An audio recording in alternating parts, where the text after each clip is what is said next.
अक्षरा सिंह ने मोनिका मिश्रा को लेकर के बहुत ही बड़ी ऐसी बयान दे दी है, जिसको लेकर के भाई साहब मीडिया में बहुत ही ज़्यादा चर्चा हो रहा है। अगर ये वीडियो आप लोग लास्ट तक देखते हैं ना, तो पूरी बात आप लोगों को समझ में आने वाली है, क्योंकि अक्षरा सिंह जो है मोनिका मिश्रा को लेकर के बहुत ही बड़ी बड़ी खुलासा की है। जैसे कि आप सभी को पता है कि पवन सिंह और मोनिका मिश्रा का स्टेट शो के द्वारा बहुत ही ज़्यादा फुटेज वीडियो वायरल हो रहा था। उसी के दौरान जो है मोनिका मिश्रा के साथ पवन सिंह ने बहुत ही अच्छी तरह से भी व्यवहार किया और बुरी तरह से भी व्यवहार किया, जिसका जो एक्शन वो नहीं ली। इसी चीज़ को देखते हुए अक्षरा सिंह ने डायरेक्ट उनको बोल दिया कि ये जो है ये सही काम नहीं हुआ है।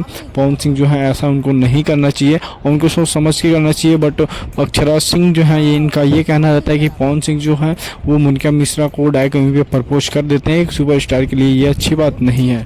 और वहीं पे जो है मोनिका मिश्रा उनको कुछ भी नहीं बोलती हैं। इस चीज़ को भी लेकर के भी अक्षरा सिंह बोलती हैं कि वहाँ पे जो मोनिका मिश्रा को है बोलना चाहिए था, वहीं पे पवन सिंह को रोकना चाहिए था।